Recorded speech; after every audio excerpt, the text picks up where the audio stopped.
Hello everyone, welcome to Adesh academy. So यहाँ पे मैं कंप्लीट एनसीईआरटी बुक कवर करा रहा हूँ गाइज, है ना। ये लाइन वाइज लाइन। सो यहाँ पे जो क्लास 6 की एनसीईआरटी है ना, हमारा अतीत। यहाँ पे हम लोग चैप्टर 7 देखेंगे, है ना। मैं ऑलरेडी चैप्टर 1 से लेके 6 तक कवर करा दिया है गाइज। तो जिन्होंने अगर वो चैप्टर नहीं देखा है तो प्लीज़ उसे आप जरूर देखें, देन उसके बाद चैप्टर 7 देखें, क्योंकि एनसीईआरटी की खासियत होती है कि सारे चैप्टर थ्रू द स्टोरी बताई जाती है और हर एक चैप्टर एक दूसरे से इंटरकनेक्टेड होते हैं ना, जुड़े होते हैं, ठीक है। तो ये जो चैप्टर 7 है इसमें है राज्य से साम्राज्य, ठीक है। और ये जो वीडियो है काफ़ी हेल्पफुल होगा आपका सीटेट के एग्जामिनेशन के, केवीएस और ऑल एग्जाम, मतलब कोई भी वनडे एग्जामिनेशन आप देते हैं तो जितने भी एसएसटी मतलब सामाजिक विज्ञान के जितने भी क्वेश्चन आते हैं वो सब के सब एनसीईआरटी से ही रहते हैं, है ना। तो या फिर आपका बीपीएससी का एग्जामिनेशन है, केवीएस का कोई भी, या सीटेट का जो पेपर 2 है ना, उसमें बहुत ज़्यादा हेल्पफुल होगा गाइस, है ना। और जो भी कोई भी वनडे एग्जामिनेशन हो तो एनसीईआरटी से क्वेश्चन आते ही रहते हैं, ठीक है गाइस। तो यहाँ पे मैं आपको 6 to 8 पहले कवर कराऊंगा, देन ऐसे ही अगर टाइम मिला तो 9 to 10, 11 to 12 सारी मतलब एनसीईआरटी बुक ही कंप्लीट कराऊंगा, है ना। सो प्लीज़ गाइज, ऐसे ही वीडियो पाने के लिए या आपको कंप्लीट एनसीईआरटी बुक कवर करनी है तो please subscribe the channel, like the video, और अपने फ्रेंड्स के साथ जरूर शेयर करें और बेल आइकन पर जरूर प्रेस करें कि सो दैट मैं नेक्स्ट चैप्टर अगर कवर करूँ तो आपको ये वीडियो आपको मिल सके, है ना गाइज। तो आइए हम लोग यहाँ पे देखते हैं। यहाँ पे अध्याय आपका 7 है, राज्य से साम्राज्य की ओर, सॉरी, राज्य से साम्राज्य। अब इसमें ये आप यहाँ पे पिक्चर दिख रहा होगा, है ना। ये पिक्चर आप अगर सारनाथ में जाएंगे तो एक विशाल जैसे मतलब पत्थरों पे, है ना, स्तंभ पर यह स्थापित किया गया है, आप अगर देख सकते हैं। और ये आपको पिक्चर आपको दिखेगा, मतलब जो पैसे होते हैं ना, नोट पे भी दिख जाते हैं, सिक्कों पे दिखते हैं, और कहीं राष्ट्रपति भवन है या फिर जैसे है ना, इन जगहों पे भी आपको ये ऐसे तस्वीर आपको देखने को मिलेगी। और इसमें एक चीज क्या है कि इतिहास के महानतम राजाओं में से एक, जो अशोक के निर्देश पर इसके जैसे कई स्तंभ और पत्थरों के अभिलेख उत्कीर्ण किए गए, है ना। जैसे यहाँ पे अशोक का निर्देश दिए जाने पे ऐसे पिक्चर जो है मतलब अभिलेखों पे और पत्थरों पे उत्कीर्ण किए गए थे। अशोक जिस साम्राज्य पर शासन करते थे उसकी स्थापना उनके दादा चंद्रगुप्त मौर्य के लगभग 2300 साल पहले ने की थी, है ना। कि अशोक जिस साम्राज्य का मतलब मौर्य साम्राज्य, है ना, मौर्य वंश का जो राजा था वो अशोक था, है ना। अशोक है ना, किस वंश का? मौर्य वंश का। तो यही कह रहा है, अशोक जिस साम्राज्य का शासन करते थे उसकी स्थापना, तो मौर्य वंश की स्थापना कौन किए थे? चंद्रगुप्त मौर्य ने। इसे आप याद रखिएगा, है ना, क्योंकि मौर्य वंश का जो जो महान शासक था वो अशोक था, लेकिन मौर्य वंश की जो स्थापना किए थे वो चंद्रगुप्त मौर्य ने की थी, है ना। और कब किए थे? 2300 साल पहले की थी। चाणक्य या कौटिल्य नाम के एक बुद्धिमान व्यक्ति ने चंद्रगुप्त की सहायता की थी। ये भी ध्यान रखिएगा, जो चाणक्य या उसे कौटिल्य बोलते हैं, है ना। तो ये किसके दरबार में ये थे? तो ये चंद्रगुप्त मौर्य के, न कि अशोक के थे। ये क्वेश्चन बहुत बार पूछा है सीटेट के पेपर 2 में, तो आप इसको ध्यान रखिएगा गाइज, कि चाणक्य और कौटिल्य जो है चंद्रगुप्त मौर्य के दरबार में थे, ठीक है। चाणक्य के कई विचार हमें अर्थशास्त्र के नाम की किताब में मिलते हैं ना। जो चाणक्य के बहुत सारे ऐसे विचार हैं जो कि अर्थशास्त्र की जो उनकी किताब थी उसमें हम लोग को यहाँ पे पढ़ने को मिलता है, अर्थशास्त्र में, है ना। आगे हम लोग देखते हैं, साम्राज्य में बहुत से नगर थे, और मानचित्र में उन्हें काले बिंदु से दिखाया गया है। आप वो जो काले बिंदु हैं, जो जो नगर हैं आप देख सकते हैं यहाँ पे, उज्जैन है आपका, पाटलिपुत्र है, ठीक है, तक्षशिला है। ये जितने भी हैं आपका यहाँ पे जो ब्लैक ब्लैक दिख रहा है, इसी की बात यहाँ पे किया जा रहा है ना गाइज। तो मैं आपको वहाँ पे मैप में भी दिखा दिया, तो वही क्या है, मानचित्र में उन्हें काले बिंदु से दिखाया गया है। जो साम्राज्य में बहुत सारे नगर हैं, इनमें से साम्राज्य की राजधानी पाटलिपुत्र, उज्जैन और तक्षशिला जैसे नगर प्रमुख थे, है ना। जो ये साम्राज्य था इनमें से जो प्रमुख नगर थे वो कौन थे? पाटलिपुत्र, उज्जैन और तक्षशिला। और ये अपने आप में जैसे राजधानी भी थी, ठीक है। आगे हम लोग देखते हैं, तक्षशिला उत्तर पश्चिम और मध्य एशिया। यहाँ पे एक वंश की बात की गई है, थोड़ा सा इस पे हम लोग देखेंगे कि जब एक ही परिवार के कई सदस्य एक के बाद एक राजा बनते हैं तो उन्हें एक एक ही वंश का कहा जाता है, ठीक है, उसे ही वंश कहते हैं हम लोग। मौर्य वंश में 3 महत्वपूर्ण राजा हुए। चंद्रगुप्त, ये ध्यान रखिएगा कि जो मौर्य वंश थे उसमें तीन क्या, मौर्य वंश में 3 महत्वपूर्ण राजा थे। चंद्रगुप्त, उसका बेटा जो बिंदुसार था, और बिंदुसार का पुत्र अशोक। ये याद रखिएगा आप, चंद्रगुप्त का बेटा बिंदुसार और बिंदुसार का जो पुत्र था वो कौन था? अशोक था। तो इन तीनों लोगों के बारे में आप जानते रहिएगा, है ना, काफी इंपॉर्टेंट है। फिर हम लोग यहाँ पे देखते हैं, तक्षशिला उत्तर पश्चिम और मध्य एशिया के लिए आने जाने का मार्ग था। दूसरी तरफ उज्जैन उत्तरी भारत के दक्षिणी भारत है ना, उत्तरी भारत से दक्षिणी भारत जाने वाले रास्ते में पड़ता था। शायद नगरों में व्यापारी, सरकारी अधिकारी और शिल्पकार रहा करते थे। जो नगर थे वो कौन कौन वहां पे रहते थे? व्यापारी रहते थे और सरकारी अधिकारी और शिल्पकार रहा करते थे। ठीक है। फिर यहाँ पे लिखा है जिन जगहों पर अशोक के शिलालेख मिले उन्हें लाल बिंदु से दिखाया गया है ना। ये आप यहाँ पे देख सकते हैं, मैप में बात की जा रही है कि जिन जगहों पे जो अशोक के जो शिलालेख है उन्हें किस रंग से दिखाया गया है? वो लाल रंग से दिखाया गया है। यहाँ पे आप देख सकते हैं ना, जो जो भी ये लाल रंग से आपको दिखाया गया है कि नहीं? ये जितने भी हैं ये अशोक के जो अभिलेख हैं। ठीक है, आप देख सकते हैं। नेक्स्ट, फिर यहाँ पे साम्राज्य के बहुत बड़े क्षेत्रों में किसानों और पशुपालकों के गांव बसे हुए थे। जो साम्राज्य थे, अभी हम लोग नगर की बात की जिसमें मतलब व्यापारी, सरकारी अधिकारी और शिल्पकार रहते थे, लेकिन साम्राज्य के बहुत बड़े क्षेत्रों में किसानों और पशुपालकों के गांव में बसे हुए थे। मध्य भारत जैसे इलाकों में ज्यादातर हिस्सा जंगलों से भरा हुआ था। वहां पर लोग फल फूल का संग्रहण और जानवरों का शिकार करके जीविका चलाते थे। इन सारी चीजों से उनका जीविका चलता था। साम्राज्य के अलग अलग इलाकों में लोग भिन्न भिन्न भाषाएं, ये ध्यान रखिएगा आप कि अलग अलग जो उनका इलाका था उनमें भिन्न भिन्न भाषाएं वो क्या करते थे? बोलते थे। और वे लोग शायद अलग अलग प्रकार के भोजन और पहनावे भी, जो उनका पोशाक था वो भी पहनते थे। अलग अलग भोजन खाते थे, अलग अलग पहनावे पहनते थे। फिर राज्य साम्राज्य जैसे, और आपको मैं यहाँ पे थोड़ा सा मैं गाइस बड़ा करता हूँ, है ना, सो दैट और विजिबल रहे आपको क्लियर। आते हैं हम लोग आगे।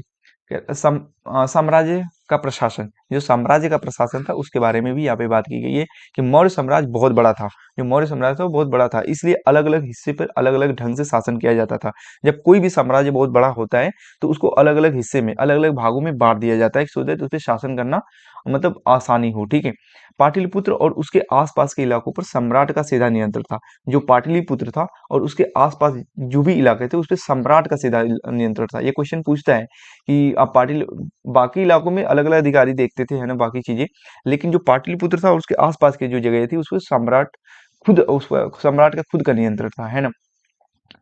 आगे फिर है कि इनमें से कई अधिकारियों को वेतन भी दिया जाता था या संदेश वाहक एक जगह से दूसरी जगह पर घूमते रहते थे। जो भी संदेश वाहक थे, संदेश पहुंचाने वाले, एक दूसरे से दूसरी जगह घूमते थे और राजा के जासूस अधिकारियों के कलाप पर नजर रखते थे। इन सबके ऊपर सम्राट था, जो राज परिवार एवं वरिष्ठ मंत्रियों की सहायता से सब पर नियंत्रण रखता था। मतलब सबसे ऊपर कौन था? सम्राट था। और इनका काम जो राज परिवार एवं वरिष्ठ मंत्रियों की सहायता से सब पर नियंत्रण रखता था। मौर्य साम्राज्य के भीतर कई छोटे क्षेत्र या प्रांत थे। इन पर तक्षशिला या उज्जैन जैसी प्रांतीय राजधानी से शासन किया जाता है। ये ध्यान रखिएगा कि जो छोटे छोटे या छोटे क्षेत्र थे या प्रांत थे, इन पर तक्षशिला के द्वारा या उज्जैन जैसी प्रांतीय राजधानियों से शासन किया जाता था। तक्षशिला और उज्जैन जैसी प्रांतीय राजधानी, ये आप ध्यान रखिएगा। नेक्स्ट कह रहे हैं कि प्रादेशिक केंद्र के बीच विस्तृत क्षेत्र थे। इनके इलाकों में मौर्य शासक सिर्फ मार्गों और नदियों पर नियंत्रण रखते थे। ये भी ध्यान रखिएगा कि इलाकों में जो मौर्य शासक थे सिर्फ मार्गों और नदियों पर नियंत्रण रखने की कोशिश करते थे, जो कि आवागमन के लिए महत्वपूर्ण थे। आवागमन मतलब आने जाने के लिए। यहाँ से उन्हें जो भी संसाधन कर और भेंट के रूप में मिलते थे उन्हें इकट्ठा किया जाता था। उदाहरण के लिए जो अर्थशास्त्र में यह लिखा है कि उत्तर पश्चिम कंबल के लिए, ये ध्यान रखिएगा, अर्थशास्त्र में लिखा गया है। ये क्वेश्चन पूछता है उत्तर पश्चिम वो कंबल के लिए और दक्षिण भारत सोने, जो दक्षिण भारत थे वो सोने और कीमती पत्थर के लिए प्रसिद्ध था। जो दक्षिण भारत था वो सोने और कीमती पत्थर के लिए प्रसिद्ध था।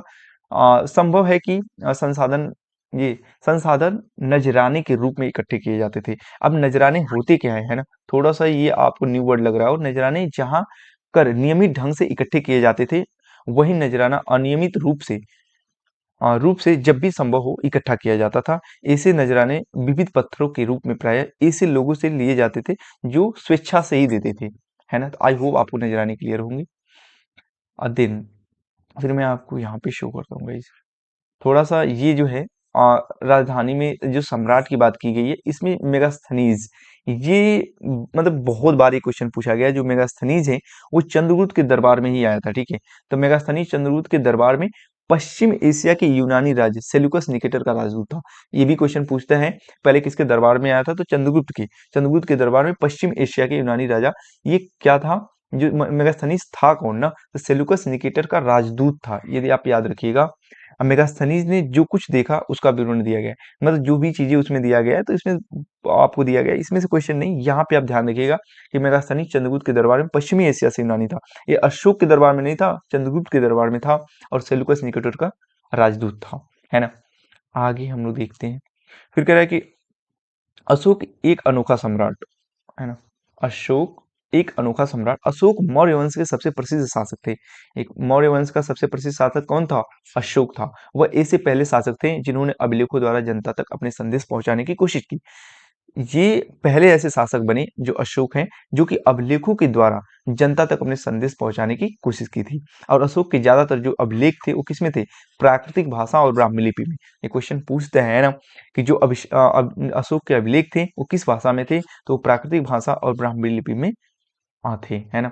अशोक का जो कलिंग युद्ध है उसके बारे में ये तो काफी फेमस है ना, हर जगह पूछता रहता है। आपको मैप में आपको कलिंग दिखा देता हूँ कि कलिंग है कहाँ। आप गाइस यहाँ पे देख सकते हैं कलिंग, जो कि ये उड़ीसा में है, ठीक है। आप देख सकते हैं ये रहा कलिंग, यहीं पे युद्ध हुआ था। नेक्स्ट हम लोग आगे बढ़ते हैं। अशोक का जो कलिंग युद्ध है, कलिंग तटवर्ती उड़ीसा का प्राचीन नाम है। जो अभी मैंने आपको दिखाया ना, ये तटवर्ती उड़ीसा का जो प्राचीन नाम है वो कलिंग है। ये क्वेश्चन है, ये क्वेश्चन पूछते हैं, ठीक है।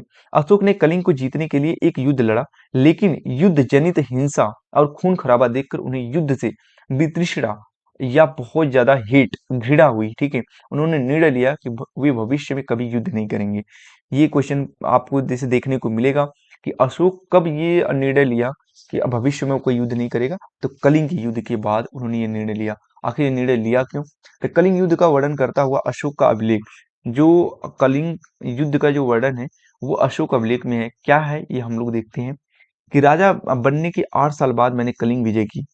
जो अशोक हैं उसमें अशोक अभिलेख में ये देखने को मिलेगा आपका, उसमें सीधे सीधे लिखा है कि राजा जो अशोक राजा बनने के 8 साल बाद वो क्या किया था? कलिंग विजय किया था। लगभग 1.5 लाख लोग अब बंदी बना लिए गए थे। 1 लाख से भी ज्यादा लोग मारे गए थे। 1.5 लाख लोग बंदी करे और 1 लाख से ज्यादा लोग मारे गए थे। जब किसी स्वतंत्र देश को जीता जाता है तो लाखों लोग मारे जाते हैं और बहुत सारे बंदी बनाए जाते थे। ब्राह्मण और श्रमण भी मारे जाते हैं।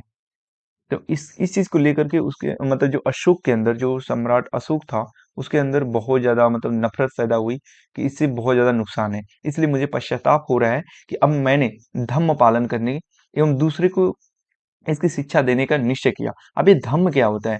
धम्म ये संस्कृत भाषा में इसे धर्म बोला जाता है। क्या बोला जाता है? धर्म। धर्म गाइस, है ना। तो अब मैंने धम्म पालन करने एवं दूसरों को इसकी शिक्षा देने का निश्चय किया है। मैं मानता हूं कि धम्म के माध्यम से लोगों का दिल जीतना बलपूर्वक विजय पाने से ज्यादा अच्छा है। अब इन्होंने भी बिलीव किया कि जो धर्म है ना, धर्म से आ, आ, आप लोगों का जो है क्या करते हैं, दिल जीत सकते हैं, विजय पा सकते हैं, लेकिन बलपूर्वक आप विजय नहीं पा सकते। यह अभिलेख भविष्य के लिए एक संदेश के रूप में इसलिए उत्कीर्ण कर रहा हूँ कि मेरे बाद मेरे बेटे और पोते भी युद्ध ना करें। इन्होंने अभिलेख में ये क्यों मेंशन कर रहे हैं? ये अशोक खुद बता रहे हैं कि सो दैट जो मेरे बेटे हैं और जो मेरे पोते हैं वो फिर से वो भी युद्ध में भाग ना ले, क्योंकि इसका जो है परिणाम बहुत बुरा होता है, काफी मतलब दुखद होता है, ठीक है। यहाँ पे लिखा है कि धम्म जो है वो क्या है? संस्कृत शब्द का धर्म का प्राकृतिक रूप है, ठीक है। जो संस्कृत शब्द जो है धर्म का, ये प्राकृतिक रूप क्या है? धम्म है। आगे हम लोग देखते हैं, ठीक है। यहाँ पे लिखा गया है कि अशोक का धम्म क्या था, है ना। जो अशोक का धम्म था, यहाँ पे आप देख सकते हैं कि उत्कृष्ट पालिश वाले पत्थर की इस मूर्ति को देखो। यहाँ पे जो मूर्ति मतलब है ना, मैं आपको भी शो कर देता हूँ मूर्ति। यहाँ पे आप देख रहे हैं ना, ये जो मूर्ति आपको दिख रही है, ठीक है। इसमें सीधे लिखा गया है कि उत्कृष्ट पॉलिश वाले पत्थर की इस मूर्ति को देखो। यह बिहार के रामपुरा में मिले एक मौर्यकालीन स्तंभ का हिस्सा है। अभी इसे राष्ट्रपति भवन में रखा गया है। ये है ना कि इसे अभी भी राष्ट्रपति के भवन में रखा गया है। यह उस समय की मूर्ति कला का एक नमूना है। ये मौर्य वंश की कला है, ठीक है, जो कि 2300 साल पहले ये मतलब कला बनाई गई थी। आगे अशोक का धम्म क्या है? अशोक के धम्म में किसी देवता की पूजा अथवा किसी कर्मकांड की आवश्यकता नहीं थी। हाँ, जो अशोक का धम्म था, जो प्राकृतिक में धर्म बोला जाता है, ठीक है, संस्कृत के प्राकृतिक में, तो इसमें किसी भी कर्मकांड या किसी देवी देवता की पूजा नहीं होती थी। उन्हें लगता था कि जैसे पिता अपने बच्चे को अच्छे व्यवहार की शिक्षा देता है, वैसे ही उनका कर्तव्य था कि अपनी प्रजा को निर्देश दें। और ये बुद्ध के उपदेश से भी प्रेरित थे। हाँ, ये क्वेश्चन आप ध्यान रखिएगा। अशोक जैन से उतना प्रभावित नहीं थे, ये बुद्ध के उपदेशों से प्रभावित थे। चंद्रगुप्त मौर्य भी, ठीक है, सॉरी, जो अशोक हैं वो बुद्ध के उपदेश से बहुत ज्यादा प्रभावित थे। ये न जाने कितनी बार ये क्वेश्चन पूछ रखा है, ठीक है। आगे ऐसे कई समस्याएँ थी जिनके लिए उनमें संवेदना थी। उनके साम्राज्य में अलग-अलग धर्मों को मानने वाले लोग थे। इनको लगता था ना अलग-अलग लोग हैं, अलग-अलग धर्म को मानते थे, तो कहीं न कहीं उनमें बहुत ज़्यादा कड़वाहट भी आ जाती थी। अपने-अपने धर्म को लेकर के लोग बातें करते थे, ठीक है? इसी सारी चीज़ों को इनका निदान ढूँढने के लिए जो अशोक थे इसलिए उन्होंने धम्म महामात्र नाम के अधिकारियों की नियुक्ति की, जो जगह-जगह जाकर धम्म की शिक्षा देते थे। किसकी? धम्म की, है ना? कि क्योंकि अपने-अपने धर्म में सब लोग तल्लीन थे और उसको सुपीरियर मानते थे। इसके अतिरिक्त अशोक ने अपने संदेश कई स्थानों पर शिलाओं और स्तंभों पर खुदवा दिए। अधिकारियों को यह निर्देश दिया गया कि वो राजा के संदेश को उन लोगों को पढ़कर सुनाएं जो खुद पढ़ नहीं सकते हैं। अशोक ने धम्म के विचारों को प्रसारित करने के लिए सीरिया, ये क्वेश्चन आप ध्यान रखिएगा, ये पॉइंट बिल्कुल काफी इंपॉर्टेंट है। अशोक ने धम्म के विचारों को प्रसारित करने के लिए सीरिया, मिस्र, ग्रीस में दूत भेजे थे। कहाँ-कहाँ भेजे थे? सीरिया, मिस्र और ग्रीस में ये क्या किए थे? दूत भेजे थे। अपने पुत्र महेंद्र और पुत्री संघमित्रा को इसी कार्य हेतु उसने श्रीलंका भेजे थे। ये तो मोस्ट इंपॉर्टेंट हो जाता है कि जो अशोक हैं अपने पुत्र महेंद्र और पुत्री संघमित्रा को इसी कार्य हेतु उसने श्रीलंका में भेजे थे। तो श्रीलंका में किनको भेजे थे और वो कौन थे? या फिर ऐसे पूछता है कि पुत्र महेंद्र और पुत्री संगीता को अशोक ने कहाँ भेजा था ये प्रसारित करने अपना धम्म के प्रचार के लिए। तो ये आप ध्यान रखिएगा, ठीक है? आप राइट डाउन भी कर सकते हैं इसे। उन्होंने सड़कें बनवाई, कुएं खुदवाए और विश्राम गृह बनवाए और उसके अतिरिक्त उन्होंने मनुष्य व जानवरों की चिकित्सा की भी व्यवस्था की थी। अशोक, है ना? आगे हम लोग क्या नेक्स्ट, एक चीज यहाँ पे जो ब्राह्मी लिपि की बात की जाती है ना? कई आपने सुना प्राकृतिक भाषा और ब्राह्मी लिपि। इसमें जो ब्राह्मी लिपि है इसमें क्या आपको देखने को मिला? ब्राह्मी आधुनिक भारत की ज्यादातर लिपियां पिछले सैकड़ों वर्षों में ब्राह्मी लिपि में ही उत्पन्न थी से उत्पन्न हुई हैं। यहाँ आप अ अक्षर को अलग अलग भाषाओं की लिपियों में देख सकते हैं। जो यहाँ पे अ अक्षर है ना, विभिन्न भाषाओं में आपको देखने को मिलेगा अ। ये देवनागरी जो हिंदी है ये ऐसा आपको अ दिख रहा है। आरंभिक ब्राह्मी में आपको ऐसे तरह जैसा दिखता है। फिर बांग्ला में ऐसा आपको अ दिखेगा, मलयालम, तमिल, है ना, अलग-अलग आपको दिखते हैं। और यहाँ पे आपको जो कुछ उपयोगी शब्द हैं साम्राज्य के बारे में ऑलरेडी आपको समझ में आ गया होगा, जो है ना, राजधानी, क्योंकि ये बड़ा क्षेत्र होते हैं। राजधानी, अधिकारी, संदेश वाहक, आपको क्लियर ही होगा, है ना, प्रांत और धम्म। धम्म वही जो संस्कृत में प्राकृतिक भाषा मतलब धर्म इसे कहते हैं, ठीक है?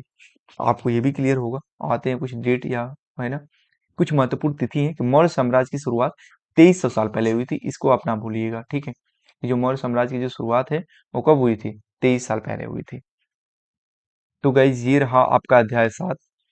आई होप सभी को क्लियर होगा, है ना? तो जो भी मैं थ्रू द बुलेट पॉइंट और जो भी ये गैप है आपको दिख रहा है, इसको मैं थ्रू द स्टोरी सारी चीजें कवर कर दिया और आई होप आप लोग को समझ में आ गया होगा। तो यहाँ पे हम लोग अध्याय 7 यहाँ पे हम लोग कवर कर लिए गाइज।